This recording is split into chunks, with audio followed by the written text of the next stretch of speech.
होली में लोग कहते थे कि होली और जुमा एक दिन है, तो हमने कहा भी जुमा तो 52 दिन मनाया जाता है, होली एक दिन मनाई जाएगी।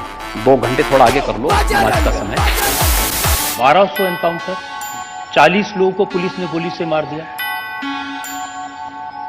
40 से ज्यादा हो गई। तेरा बाप आया। Hey guys, this is Isika and you're watching Political Isika. Yogi ji, आपके सारे विरोधी कहते हैं जब से आप मुख्यमंत्री बने हैं आपने उत्तर प्रदेश को अपने रंग में रंग दिया है। सचिवालय भगवा, बसों में रंग भगवा, सड़कों पर जो निशान लगे हैं वो भी भगवा। भगवा विकास का प्रतीक है। लेकिन हज हाउस की बिल्डिंग को भी भगवा रंग दिया। अब एक मौलाना कह रहे थे कि हो सकता है कि अगली बार हज पर जाएं तो भगवा पहनाकर भेज दें। देखिए, हर एक की अपनी आस्था है। वैसे कोई भगवा धारण करेगा तो अंतःकरण से शुद्धि ज्यादा होगी, मैं ये मानता हूं। तो ये आपने विधानसभा में कहा मैं हिंदू हूं। अब अखिलेश जी आज सुबह पूछ रहे थे, योगी जी से पूछिएगा हम क्या हैं।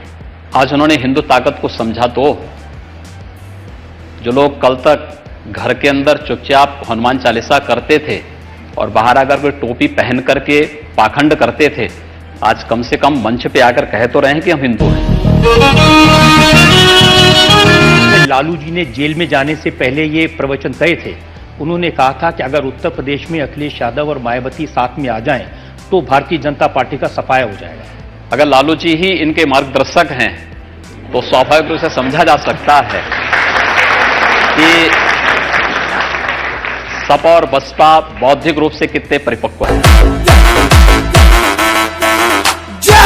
अब योगी जी इतना डरे हुए लोग कह रहे हैं कि कभी भी पुलिस आ जाएगी और फिल्मी अंदाज में अपराधियों को पहले पकड़ लेगी, फिर उसको कहेगी तुम दौड़ो, जब वो दौड़ेगा तो गोली मार देगी।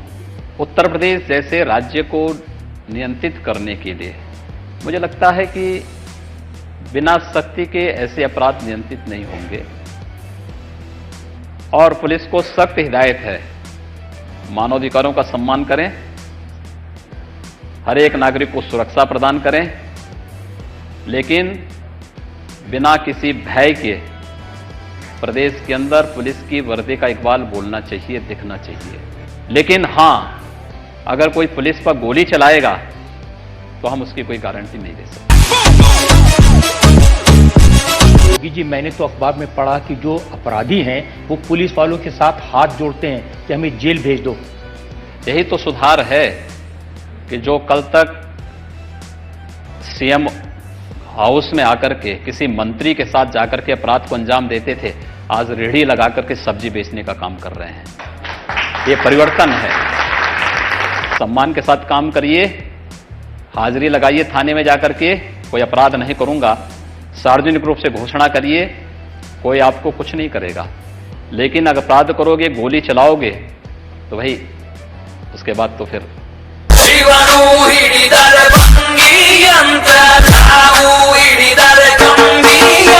अखिलेश जी ने क्या कहा वो मैं आपको बताता हूं। लॉ एंड ऑर्डर के बारे में, आपके एनकाउंटर्स के बारे में। मेरठ में दिन दहाड़े हत्या की सीसीटीवी कैमरे में जो तस्वीर है वो देखी। मेरठ की घटना में 9 गोलियां मारी गई, महिला अपनी पति की हत्या में गवाह थी। और आप कह रहे हैं कि लॉ एंड ऑर्डर ठीक हो गया। जिस अपराधी ने मारा था उस अपराधी का भी इनकाउंटर हुआ है, वह भी इस धरती पे नहीं है।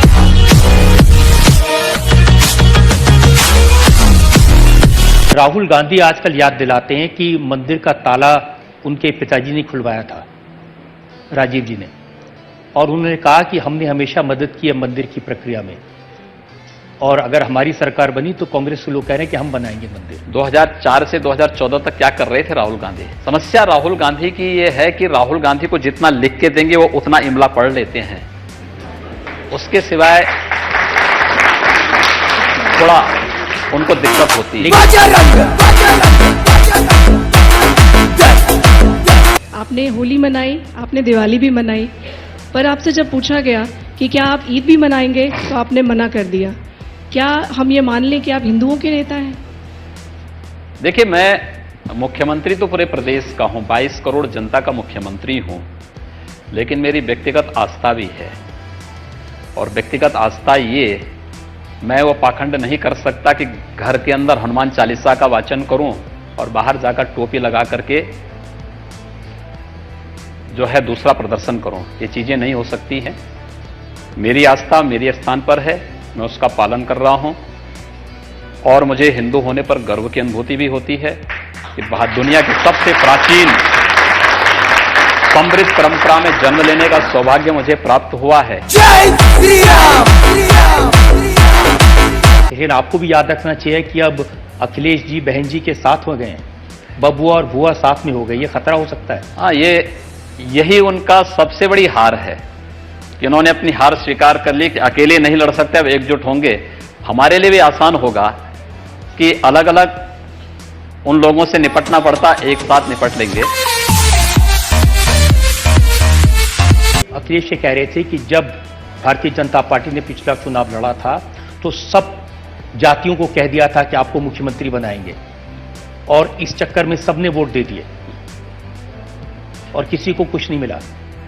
उसके बाद हम लोग नगर निकाय के चुनाव भी जीते हैं, उपचुनाव भी जीते हैं। मुझे लगता है कि अखिलेश जी को ये सब भी याद रखना चाहिए। Guys, do like, share and subscribe for more such videos.